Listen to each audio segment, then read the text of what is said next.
Bismillahirrahmanirrahim. Alhamdulillahi rabbil alamin. Wassalatu wassalamu ala asyrafil anbiya'i wal mursalin wa ala alihi wa sahbihi ajma'in. Subhanaka la ilma lana illa ma 'allamtana innaka antal alimul hakim. Rabbi shrah li sadri wa yassir li amri wahlul 'uqdatam min lisani yafqahu qawli bi rahmatika ya arhamar rahimin.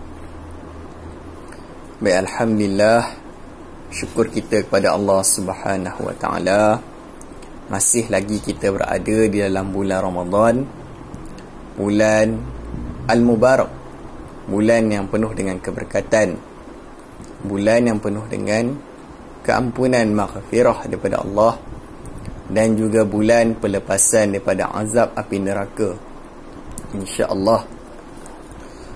Jadi sempena bulan Ramadan yang penuh dengan keberkatan ni, saya bercadang nak ambil istifadah, nak ambil manfaat, nak ambil faedah sedikit daripada kitab yang pernah saya belajar secara talaqi beramai-ramai dengan guru kami yang mengajar waktu tu, Al-Fadil Ustaz Azhar Hashim Hafizah. Al-Fadil Ustaz Azhar Hashim Al-Hadrami Hafizahullah.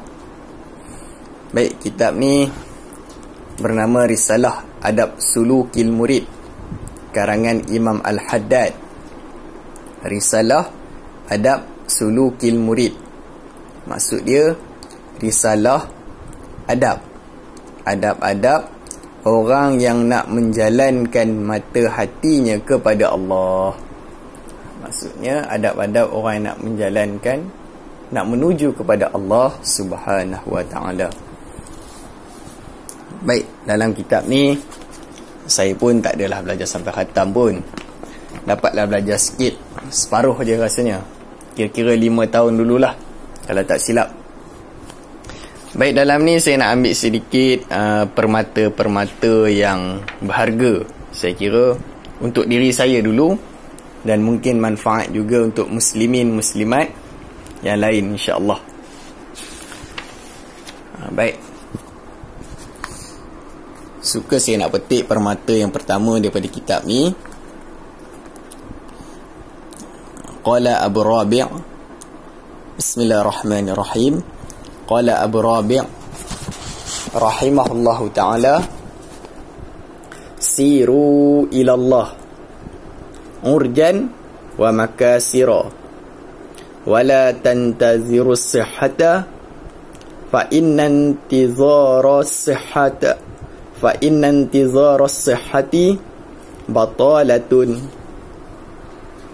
Kata Abu Rabi' rahimahullahu ta'ala, siru ilallah, bergeraklah kamu kepada Allah, bergeraklah kamu menuju kepada Allah, urjan wa makasira, walaupun dalam keadaan pincang, walaupun dalam keadaan capek, wa makasira, walaupun dalam keadaan patah, walaupun dalam keadaan kamu timpang, tujulah kepada Allah, bergeraklah menuju kepada Allah Subhanahu wa ta'ala. Dan jangan kamu menunggu-nunggu waktu sihat. Kalau kamu sakit, jangan kamu menunggu-nunggu waktu sihat,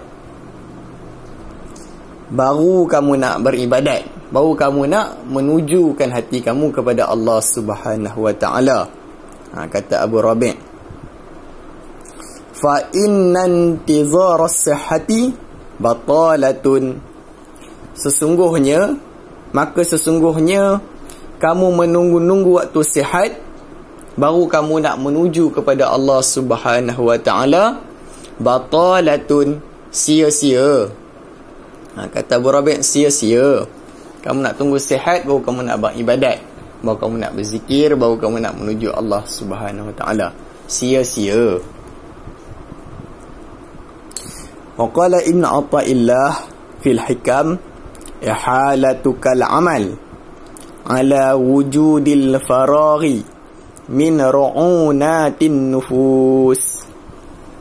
Kata Ibnu Athaillah di dalam kitabnya Al-Hikam, ihalatukal amal, kamu melengah-lengahkan amal ataupun kamu meninggalkan amal, ala wujudil faraghi,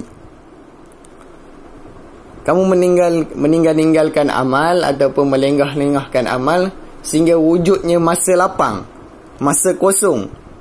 Sebenarnya perkara itu adalah min ru'unatin nufus. Sebenarnya perkara tersebut adalah daripada najis hawa nafsu. Min ru'unatin nufus. Jadi pesan guru kami waktu kami belajar, dia kata kita kena bergerak juga menuju Allah Subhanahu Wa Taala, walaupun dalam keadaan capek, dalam keadaan timpang, walaupun dalam keadaan sakit. Sebab apa? Kita tak ada masa. Tak ada masa kita nak lengah-lengah tunggu waktu sihat baru kita nak beramal. Sebab apa? Kita pun tak tahu bila masa kita nak ditarik nyawa oleh Allah Subhanahu Wa Taala. Sebab tu janganlah kita melengah-lengah sebagaimana yang telah dinasihatkan oleh Ibnu Athaillah dan Abu Rabi' sebentar tadi. Baik, permata yang kedua yang saya nak keluarkanlah untuk kita kongsi pertama-tama sekali untuk diri saya dan anda semua, insya-Allah. Baik, faslun. Baik, syarat pertama untuk menuju Allah Subhanahu Wa Taala, ataupun syarat pertama untuk kita berada fi tariqillah, untuk kita berada di dalam tariqah, jalan untuk menuju Allah Subhanahu Wa Taala, yang pertama sekali adalah kita kena tashihut taubah, iaitu kita kena betul-betul bertaubat kepada Allah Subhanahu Wa Taala daripada segala dosa, yakni taubatan nasuha. Taubat nasuha, minta ampun pada Allah sungguh-sungguh untuk kita bersihkan hati kita. Lepas tu barulah mudah untuk kita menuju Allah Subhanahu Wa Taala. Baik, sebab apa kata ulama, selagi ada dosa yang kita tak taubat pada Allah Subhanahu Wa Taala, takkan sampai pada Allah Subhanahu Wa Taala, takkan sampai pada tujuan. Itu syarat dia yang pertama, kena taubatan nasuha, taubat yang sungguh-sungguh. Dah taubat dah, ni guru kami syarah sikit lah, saya kongsikan sikit. Kata guru kami, kata kita dah bertaubat dah, tiba-tiba jatuh juga dalam maksiat, taubat lagi. Sebab apa? Dari segi pandangan ahli tasawuf, taubat yang pertama yang kita dah buat tadi tu tak diterima oleh Allah Subhanahu Wa Taala. Macam tu lah.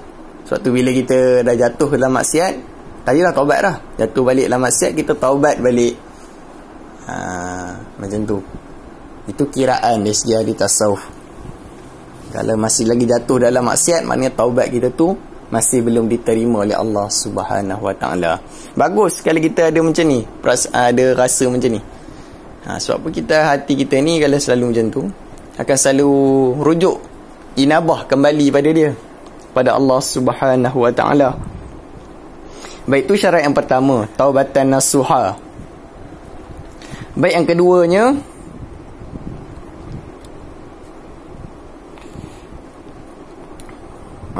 taubatan nasuha ni maknanya dosa kita dengan Allah Subhanahu Wa Taala. Dan yang kedua, syarat yang kedua, nak menuju Allah Subhanahu Wa Taala, kita jangan ada dosa dengan makhluk. Minal mazalimi li ahadin minal khalqi. Dia kata apa? Jangan ada dosa ataupun kita berlaku zalim kepada salah seorang daripada ciptaan Allah Subhanahu Wa Taala. Kalau kita ada dosa dengan mereka, dengan orang, maka kita kena tunaikan kembali hak orang tersebut. Kalau ada hak dia yang kita ambil, kita kena pulangkan balik, serahkan balik pada orang tersebut. Bila semua dah selesai, dengan Allah Ta'ala dah selesai, dengan makhluk pun dah selesai, maka mudahlah untuk kita menuju kepada Allah Subhanahu wa ta'ala. Jadi, kata guru kami, kalau kita ada berdosa dengan orang, ada hak orang yang kita tak tunaikan, macam mana kita nak buat? Kita kena selesaikan. Contohnya kalau kita ada berdosa, fitnah orang ataupun mengumpat orang ke kan. Kalau di sisi mazhab Hanafi, tak apa. Selagi orang yang kita umpati tu, kita umpat dia ataupun kita fitnah dia tu tak tahu ataupun tak dengar, kita tak payah nak minta maaf dengan dia. Kita boleh minta maaf, minta ampun dengan Allah Ta'ala je. Tapi di sisi mazhab kita pula Asy-Syafi'i lain. Dia lebih ketat. Kita kena jumpa orang tu, minta maaf pada dia, dan akui kesalahan kita pada dia, minta maaf pada dia. Tu mazhab Syafi'i. Sama ada dia dah dengar ataupun dia tak dengar, sama ada dia dah tahu ataupun dia tak tahu, kita kena pergi minta maaf dengan dia. Cuma timbul persoalan, macam mana pula kalau kita jumpa orang yang kita ada salah dengan dia tu, kita cerita secara terus terang, jujur. Kita takut pula, kot dia akan apa-apakan kita lah, kot dia marah kan, mungkin dia akan balas pada kita, dia akan pukul kita ke dan sebagainya lah. Macam mana pula? Jadi kata guru kami, kalau macam tu, kita kena ikhtiar lah. Ni ikhtiar yang terakhir, kata guru kami. Kalau dah takut sangat nak jumpa, ataupun orang yang kita fitnah tu dia dah tak ada pun, dah meninggal, ataupun dia ada, kita tak tahu ada di mana, mungkin dia dah duduk luar negara ke, susah nak jumpa dah. Maka apa, talian hayat yang terakhir untuk kita buat, untuk kita minta maaf pada dia, adalah dengan cara kita buat amal kebajikan ataupun amal kebaikan seperti sedekah, bacaan Quran, wakaf dan sebagainya. Kita niatkan pahala untuk orang yang telah kita fitnah tu, ataupun orang yang telah kita ngumpat, ataupun orang yang ada hak pada kita tu. Itu cara yang terakhir lah. Mudah-mudahan Allah Ta'ala ampunkan dosa kita pada dia, dan mudah-mudahan dia pun maafkan dosa kita pada dia lah. Tu ikhtiar yang terakhir. Wallahu a'lam. Itu sekadar yang saya belajar lah, yang sekadar saya tahu. Baik, saya rasa cukup saja untuk tazkirah. Boleh kata tazkirah lah, tazkirah Ramadan. Bukan nak tunjuk saya pandai ataupun saya baik, tapi sama-sama kita berkongsi untuk kita islah diri kita kepada kebaikan. Tambah-tambahlah bulan Ramadan ni, bulan yang penuh dengan keberkatan. Sama-sama kita islah hati kita ni kepada yang lebih baik, untuk menuju Allah Subhanahu wa ta'ala.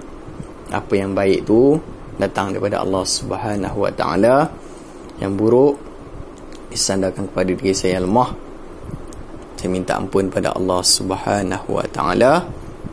Mudah-mudahan bacaan sedikit istifadah daripada kitab Adab Sulukil Murid ni dipandang sebagai satu perkara kebajikan lah di sisi Allah SWT untuk saya, dan mudah-mudahan mengalir pahala berterusan kepada Syekh Imam Ahmad Al-Haddad rahimahullah di atas pembacaan kitab tersebut, pembacaan kitab beliau ni. Mudah-mudahan insya-Allah. Sekian saja. Akhukum fillah, akhidin. Assalamualaikum warahmatullahi taala wabarakatuh. Subhanakallahumma bihamdika nashhadu an la ilaha illa anta nastaghfiruka wa natubu ilaik. Allahumma ahsin aqibatana fil umuri kulliha wa ajirna min khizyi dunya wa azabil akhirah. Wassallallahu ala sayyidina maulana Muhammad. Alhamdulillahi rabbil alamin.